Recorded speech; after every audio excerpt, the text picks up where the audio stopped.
Good morning everyone, কেমন আছে সবাই? আশা করি সবাই ভালো আছো। আর ভালো তো থাকতেই হবে, কারণ নববর্ষ চলে আসছে। তো সবার ঘরে একটু আধটু শরীর অসুস্থ থাকতেই পারে, কারণ চৈত্র মাসে যা ডাস্টিং ক্লিনিংয়ের কাজ থাকে না, সব হাউস ওয়াইফদের না, শুধু সবারই একটু ক্লান্ত হয়ে পড়ি আমরা। তবুও আমরা নিজেদেরকে টায়ার্ড মনে করি না, আমরা আবার সেই শক্ত হাতে সব কিছু ধরে নিই। তো আমি স্নান করে পুজো দিয়ে সারা ঘরে ধূপ দেখিয়ে দিচ্ছি। আর ইদানিং না একদম নারকেলের খোসা পাওয়া যাচ্ছে না, জানো, ভালোভাবে ধূপ দেখাতে পারছি না, তো ওই জন্য ধূপকাঠি দিয়ে দেখাতে হচ্ছে। তো পুজোটা সকালবেলা একটা মেইন ম্যাটার, এটা আগে সেরে নিতে হয়। এটা যখন আমি সেরে চলে আসি তখন মনে হয় আমার মনে হয় সারাদিনের 50% উপরে কাজ আমি কমপ্লিট করে নিয়েছি। এত ভালো লাগে আমার, কারণ সকাল দেখো পুজো দিতে গেলে তুমি স্নান না করে দিতে পারবে না, শুদ্ধ হয়ে তোমার দিতে হবে। আর যদি স্নান করার পর তুমি না দাও, কিছুক্ষণ পরে দাও, তারপর যদি তুমি কিছু খাওয়া দাওয়া করো, নিজের মনটাকে বুঝ দেওয়া যায় না যে আমি কি করলাম।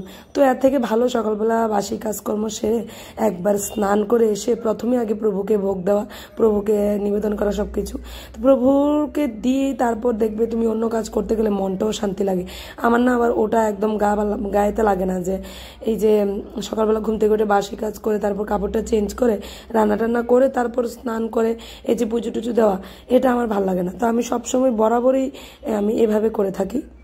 আর যার যেভাবে সুবিধা হয় এটাও অনেকটা ম্যাটার করে, যার যেভাবে সুবিধা এইভাবেই করবে। অনেকের হয়তো বা একদম আর্লি মর্নিংয়ে হয়তো বা হাজব্যান্ডের ডিউটি থাকে, বা বাচ্চাদের পড়াশোনার প্রেশার থাকে, স্কুল থাকে, তো ওদের জন্য সকালবেলা যেভাবে সুবিধা হয়, পুজোটা দিতে দেরি হয়, তো এটা কোনো ম্যাটার করে না। কিন্তু আছে না যার যার মতামত একটা, তো আমারই একটা মতামত যে আমি সকালবেলা স্নান করে বাসি কাজ সেরে তারপর স্নান করে ফেলবো, স্নান করে পুজো দেবো। আর এটা কিন্তু আমার শুধু গরমের সিজন যে তা না, যারা আমার ব্লগ দেখে এসছো তারা সবাই দেখতে পাও যে আমি একদম সকাল সকাল সব শীত গরম 12 মাস আমার 365 দিন আমার এইভাবেই চলতে থাকে। তো রান্নাঘর আর চৈত্র মাসের লাস্ট যেহেতু চলে এসছে, তো পয়লা বৈশাখ আগামীকালকে, তো আমাদের ঘরে পাচন হয়, আবার কি যেন বলে কাঁঠালের ইঁচড়টা হয়। তো পাচনটা করবে না, আমি আমার শাশুড়ি মাকে না করেছি যে পাচন করার দরকার নেই, কোনো দরকার নেই, আমি ইচ্ছে করে বলেছি। কারণ জানো আমার ঘরে পাচন করলে কেউই খেতে চায় না। আমার মেয়ে ডাটা, কুমড়োর ডাটা আর কুমড়োর ডাটা আর কি যেন বলে সজনে ডাটা এইসব খেতে চায় না। তো আমার শাশুড়ি মা অনেক সময় ওনার দাঁত নেই, চিবুতে পারেন না, আমার হাজব্যান্ডও তেমন একটা বেশি ভালোবাসে না, তো সমস্ত কিছু এসে পড়ে আমার থালার মধ্যে। তো বলো তো আমি কত খেতে পারি, এজন্য আমি না করেছি যে করতে হবে না, কিন্তু তেঁতুল শাকটা করে নাও, ওটার দরকার আছে।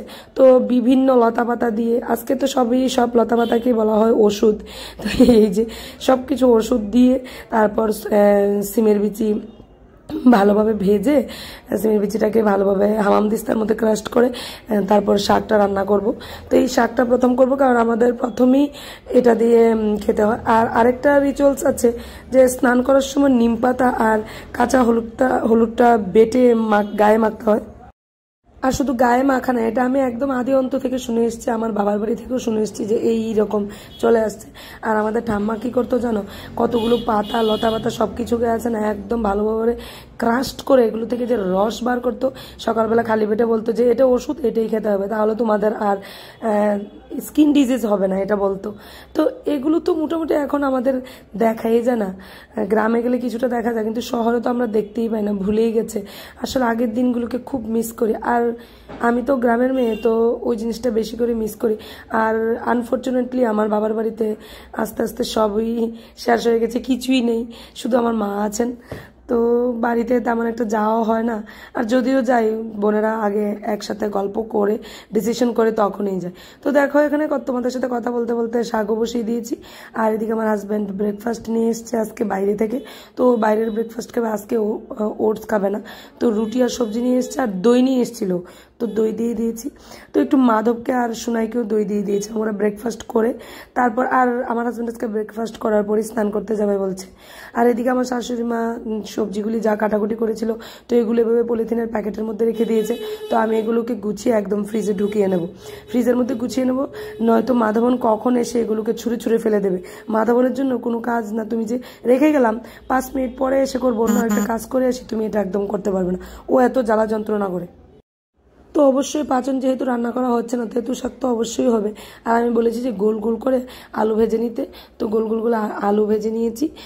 আর রান্নাটা আমরা দুজন মিলেই করেছিলাম, যার যখন সুবিধা হচ্ছে তখন। কারণ আমার তো সারাক্ষণ দৌড়াদৌড়ির মধ্যে থাকতে হচ্ছে মাধবকে নিয়ে, সোনাইকে নিয়ে, তো কমপ্লিট করতে একটু অসুবিধে হয়। আর আমার শাশুড়িমা বলছে তাহলে আলু আর বেগুনের পাতা করে ঝোল করে ফেলি, যেটার মধ্যে ধনেপাতা দিয়ে করা হয়, এটা বেশ ভালোই লাগে। এটা না বিলেতি ধনেপাতা দিলে একদম ভালো লাগে। তো আমার ঘরে এটা হয় না ইদানিং। আর আমার ঘরে কীভাবে হয় জানো, আমার হাজব্যান্ড আবার ভালোবাসে আলু দিয়ে, বেগুন দিয়ে, ইলিশ মাছ দিয়ে। তো শুধু কি যেন বলে, কাঁচা লঙ্কা, সরি, কালো জিরে ফোড়ন দিয়ে বাস ইলিশ মাছ দিয়ে, বেগুন দিয়ে, আলু দিয়ে রান্না করা হয়। আর এখানে আজকে আমি রান্না করেছি বেগুন দিয়ে, আলু দিয়ে, ডালের বড়া দিয়ে। ডালের বড়াগুলি তাড়াতাড়ি করে নিয়েছি এক সাইডে। তো তরকারিটাও ঝোলটাও ফুটে এসছে, এখন একটু ধনেপাতা দেবো। আর তরকারিটার মধ্যে অবশ্যই একটু চিনি অ্যাড করেছি। আর নর্মাল যা বেসিক মশলা থাকে, ধনে, জিরে, আদা, হ্যাঁ ধনে, জিরে, আদা, কাঁচা লঙ্কা এগুলো দিয়ে দিয়েছি। এটার মধ্যে কোনো দারচিনি, এলাচ বা গরম মশলা জাতীয় কিছুই দেইনি, কারণ এটার মধ্যে ধনেপাতা দেওয়া হবে, তো ধনেপাতার ফ্লেভারটাই ভালো লাগবে।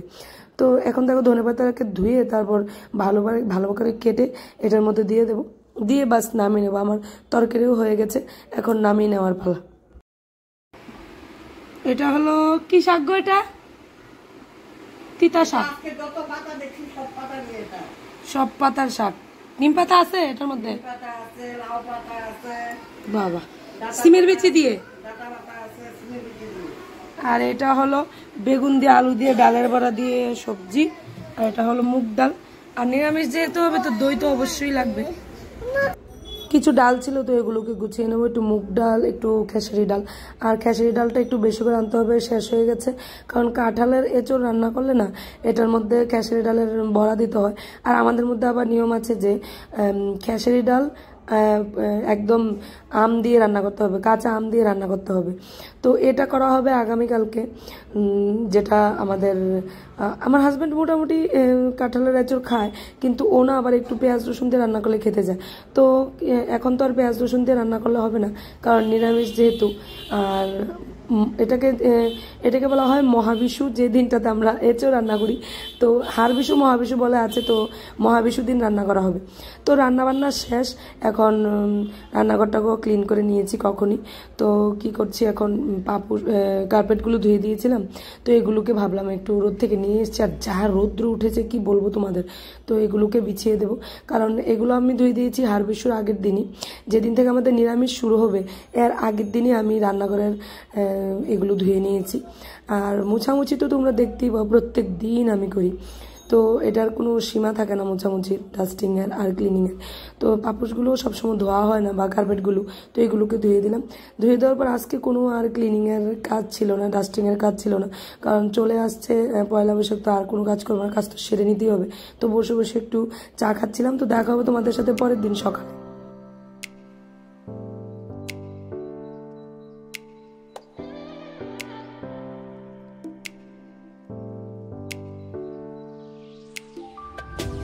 Good morning everyone. আজকে ছিল মহাবিষু, যেটাকে বলা হয় আমাদের। তো মহাবিষু দিন সকালবেলা পুজো দেওয়া হয়ে গেছে, ভগবানকে একটু দর্শন করিয়ে দিলাম তোমাদেরকে। আর সোজাও চলে গেলাম রান্নাঘরে, অন্য কিছু না দেখিয়ে লাভ নেই তোমাদেরকে। তো সোজা রান্নাঘরে, তো তোমাদেরকে যা বলেছিলাম যে এঁচোড়ের প্রিপারেশন হবে, এঁচোড় রান্না বান্না হবে। তো এঁচোড়ই চলছে, এঁচোড়টাকে সেদ্ধ করে নিয়েছে। এখন এটাকে গরম তেল, কড়াইতে তেল দিয়ে গরম করে একটু হলুদ লবণ দিয়ে ভালোভাবে ভেজে নিচ্ছে। আর এদিকে দেখতে পাচ্ছ এটা হলো খেসারি ডাল ভিজিয়ে নিয়েছিলাম, সঙ্গে একটু বুটের ডালও দিয়েছিলাম, এগুলোকে পেস্ট করে নিয়ে এসেছি। আর এইদিকে দেখতে পাচ্ছ কাঁচা আমকে সেদ্ধ করে রেখে দেওয়া হয়েছে। তো রান্না করা হবে খেসারির ডাল আম দিয়ে, যেটা হয়ে গেছে অলরেডি। এটা সবাই খাবে না, মাধবনকে তো অবশ্যই দেবো না, কারণ মাধবনের তাহলে গ্যাস ফর্ম করবে, এই জন্য আমি দিতে চাই না। আর ও বাচ্চা, এই ডালটা আমি দিতে চাই না। আর আমার শাশুড়ি মা রান্না করছে, এই যে দেখো আলু ভেজে নিয়েছে আর কাঁঠালটাও ভেজে নিয়েছে, তো নামিয়ে রেখেছে। আর এদিকে মাধবনের জন্য মুগ ডাল রান্না করেছে শশা দিয়ে। আর এদিকে এই যে ডালের বড়ার জন্য ডালটাকে পেস্ট করে নিয়ে এসেছিলাম, তো কিছু ডালের বড়া করে নিচ্ছে আর কিছু করবে আরও। এটা কি কাঁঠালের ইঁচড়ের মশলাটা না? মশলাটা না, এটা কি আমের চাটনি, ডালের বড়া, এগুলো রেখে দেবে না? হ্যাঁ ভালো ভালো ভালো ভালো। এই যে কাঁঠাল, আর এটা হলো আমের চাটনি, আর এটা হলো মাধবের ডাল, এটা হলো খেসারি ডাল আম দিয়ে যেটা রান্না করা হয়েছে। তো দেখো কাঁঠালের এঁচোড়ও রেডি হয়ে গেছে আমাদের, নর্মাল যা মশলা তা দিয়ে করা হয়েছে। তো প্রচণ্ড খিদে পেয়ে গেছে, আমি আগে লাঞ্চ করে নেব, অনেক বেলা হয়ে গিয়েছিল আর সবাই লাঞ্চ করে নিয়েছিল, তখনই আমি লাঞ্চ করছি। এই শাকটা ছিল গতকালকের, তো এই শাকটা নিয়ে নিয়েছি আর কাঁঠালের এঁচোড়টা নিয়ে নিয়েছি। তো এই লাঞ্চ করার পর মনে হলো যে এই জায়গাটাকে একটু মুছি নিয়ে, আমি ঘরগুলো তো মুভিং করেছি ঠিক আছে, কিন্তু এই জায়গাটা তো মুছতে হবে, নয়তো একদম ময়লা হয়ে থাকে আর একদম চুল পড়ে থাকে, কোত্থেকে জানি চুল আসে আমি কিছু বুঝতে পারি না। তো এই জায়গাটাকে ভালোভাবে মুছে নিচ্ছি, মুছে নেওয়ার পর আর কোনো কাজ নেই আমার, একটু রেস্ট করার পালা। তো মুছে নেওয়ার পর রেস্ট করব। আর একটা কাজ আছে যেটা কালকে পয়লা বৈশাখের জন্য, তো ঘটগুলো মেজে নেব, মেজে এনে রেখে দেবো।